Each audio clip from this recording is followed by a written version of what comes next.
Welcome back to Elevator Paso, guys. Today we have a very interesting interview. We're going to be speaking with J.R. Fletcher. J.R., how are you? Hey, how are you doing today? I'm doing good. J.R. is a realtor. He's actually a mentor, a certified mentor for EXP real estate. And we're going to be talking a little bit about the market. We were just talking about how we both got into this back in the previous lifetime. I was a realtor and I was into flipping. And as it turns out, I got my real estate license the same year you did. And you were just describing how before '08 in 2004, 2005, 2006 and 7 were still like We're still rising. climbing. It was amazing. There was nothing that could go on the market that couldn't just be sold. I sold the house in 10 minutes. Yeah. And it was on Georgetown. And I barely picked up the listing, and I made a couple of phone calls, and within 10 minutes, I was under contract. We had it in my hand. Yeah, yeah, and realtors would have something like 30 closings a month. It was amazing. '08 came around. Yeah. The bad times of '08 and '09. Yeah, that it was life changing for me. Quite frankly, it really was life changing for me. But that has led to a market that it's been now 12 years. El Paso seems to continue to grow drastically. The inventory of houses, where else can we build?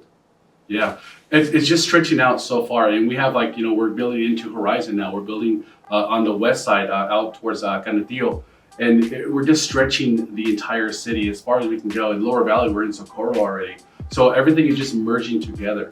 We're infilling more. We're encroaching on the state park. Exactly. It's ridiculous. So what does that mean for our inventory of as it stands today? As it stands today, we're actually, like I said, we're consistent. Okay, we have an influx of military presence here in the community, and what we're doing is we're seeing a lot of people buying the new construction homes on those newer sections, and then we also have a lot of other people that are like, hey, you know what? I don't really necessarily want a new construction. What I like to do is fix up a house and make it my own. So we have a lot of those people buying the resales. So we're actually having people moving down and moving up in the market. So we have a really good transitioning happening in El Paso right now. Now, my experience with real estate was some of the most amazing business experiences of my life were doing flips. Mm-hmm. And that's something that I think is probably within the curiosity of everybody out there, especially with some of the more popular shows out there and the courses that come into town. And can you tell us a little bit about this? Is this something that you deal with a lot? Yeah, we do. We have a lot of people calling us, and we're like, hey, you know what? I'm looking for a realtor. I want to buy and I want to flip houses. And I just took a seminar. I'm like, perfect, great. Now let's really do our homework and let's start looking at some other houses, looking at the inventory and where we can buy and where we can take a look at these homes and see what's good for flipping and what's good for renting and long-term, real estate. So if I'm somebody who's an investor, at what point should I start considering bringing in a realtor? Oh, for sure. You want to bring a realtor in as soon as you begin, because the realtor has these tools, and systems in place that actually will help you acquire the home at a better price, do a fair market analysis, and then from there, what we're going to do is we're going to help you going through the journey. What kind of flooring are you guys going to put in? What color paints are actually going to be into the market right now? So, a lot of people look at the HGTV, they see all those great shows, but those are done about 6 to 8 months ago. Right. And then they're brought in, and they're saying, here, this is what's happening right now. So it might not necessarily be happening right now in El Paso. Yeah, and without a doubt, this is one of those things that I could attest for. I started out as an investor myself, and bringing in a realtor is something that is wise. This is somebody who you want to establish a long-term relationship with, a friendship with, somebody that will be able to advise you, because a lot of times they're just as invested in you as you are in them. You guys start that journey of working with them way before it even hits the market or you have any hope of profiting from this. Yeah, exactly. Being a realtor is a relationship-based business. And I have friends going back. I have over 5,000 friends on Facebook, but I have another 13,000 on Instagram and everything. And what's happening is that you have these relationships. And this is the thing that you're going to do is this is my circle of influence. And I have these buyers and these sellers that want to move up, move down, invest. And that's what it's all about, is actually communicating, working together to actually be successful with the entire journey. Yeah, so back in the glory years again. the strategy that was super effective for me was to get a group of California guys to refinance their houses. They would come and buy apartment complexes, buy several properties here. Is that dynamic still going on? Yeah, we have actually a really high number of people from California moving into Texas, more so in the Austin area and that metro section. Oh yeah, for sure. But yeah. The thing about El Paso is it's home. Okay, the great thing about El Paso is its people, and you realize this.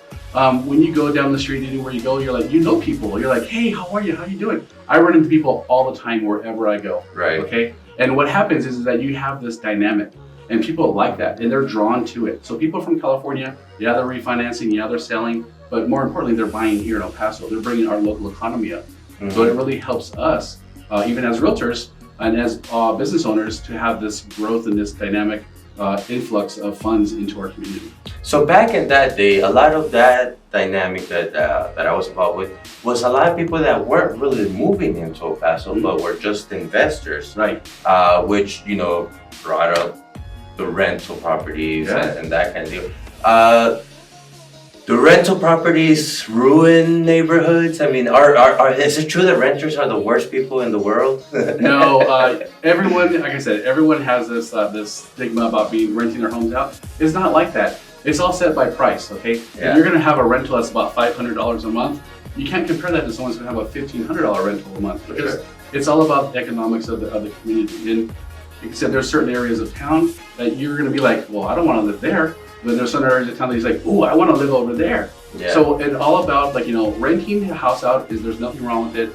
I have rentals myself, and it's all about qualifying. Again, using a realtor to qualify your tenant, making sure that they have that great tenant history and that credit score, and they have they haven't been evicted previously. Right. So you want to do your background, do your due diligence. Right. So without a doubt, then the dynamic of having California investors coming in isn't really there isn't a whole lot negative to that. Well, no, there's no negative of anyone wanting to buy a house in El Paso, because even if they do bring in and they buy it to have rentals and stuff like that, honestly, it's good, because it's like all about the property itself. Can that property can they purchase it at a reasonable price? Can they actually sustain a good enough rent where it's paid off and they have a positive cash flow? If you have these things, then it's good for everybody. Right. Okay? Now, I know that they're bringing money back there, but they pay taxes here. Right. So you know what? That property taxes helps everybody out, and our taxes have been increasing. So the more they buy, the more money we get from California. Right. Well, yeah, but it does increase across the board here at El Paso. Please, come on. Stop. Yeah. But. Okay, so now let's talk about those that are interested, El Pasoans here that are interested in getting into investing. What do you suggest would be their first move? Is it going and getting that seminar? No, honestly, they're there to take your money, okay? They give you the free little bit, and then they say, okay, $300-400, and then they escalate it up to about $3,000 or $4,000. I've actually known people that paid $28,000 for a course that's in 4 stages. Yeah, no, I assisted when I was given a free ticket to go to one a year and a half ago, and the end result is $50,000 buy-in. Yeah. It's nuts. So they take all your credit, they go refinance your house, give us your money, we're gonna show you how to do this. Honestly, work with a realtor. We know what we're doing, we know where the transactions are, we know where the cash buyers are, and we know where the houses, where they're gonna come in and say, hey, you know what? You have these houses coming up on the market. We use foreclosure lists and things of that nature. So if you work with a realtor, an educated realtor, they're going to help you in that journey. You don't have to pay those high prices for those courses. It's just you're lining the pockets of those people that you see at those seminars. And you're losing TV, actually. Well, the guys that are on TV. Have you ever noticed those guys that are on the TV? They never come to the seminar. Right. It's always their salespeople or their salesmen or something like that. Those guys are the ones that make you money. 50% to 65% is what's coming in their pocket every time you pay them something. Yeah. So that's why they do it. Yeah. It's nuts, and to see actually the amount of people that buy into it is. So, if somebody wants to start out, you mentioned refinancing your house. Is this what you suggest would be the first move? No. Don't do that. Okay. You want to have a stable foundation of your investment. Okay. There's no way you can borrow from Peter to pay Paul. You don't want to do that. What you want to do is you want to save up. You want to pay down your mortgage, and then from there you can use your credit line of credit. Go to a lending institution, There's a lot of lenders out there that will actually give you a line of credit or some kind of, there's a loan for everybody. If you look hard enough, you'll find a loan. There's also hard money lenders. They charge more, but the thing is it's a quick fix for a short journey. And that's what I like to say. You know what? It's always there. Yeah, and when it's hard money and you're planning to sell the house within 6 months, it's really not that big of a deal. Right, because a lot of it is high interest, but you're thinking higher interest divided by 12 months. Right. And you're paying, maybe I'm having a 3 to 6 month or, even a year to restore everything into its glory, and you have these costs associated with it. That payment in the long run is shorter than, having to do with all the other lending institutions out there. That's like a short-term loan that you're going to pay off in a short period of time. So, Jared, let's think of some of the costs that perhaps people aren't aware of when they're trying to get into investing. Okay. We have, of course, you need a budget for repairs. Yes, a lot. Okay, so repairs costs. There's a lot of formulas out there that you could actually use when you're wanting to invest in properties. It's like, well, you're not going to give the whole sales amount to the people because you have to make your money. You have to have, there's hidden costs, like I said, there's closing costs, there's buyer's closing costs if you're gonna help with that. You're gonna be helping with title expenses. You're gonna have all the repair costs. So you need to know what that house could sell for on the back end, the after repair value, okay? That's what you wanna look at. And then you minus your costs, minus what you paid for it, minus the holding time of how much it's gonna cost you to actually maintain that the utilities and things of that nature, the insurance and things. All those are associated with investing, and you have to have a really good detailed roadmap, okay? And we provide that for you as a realtor. We're like, hey, you know what?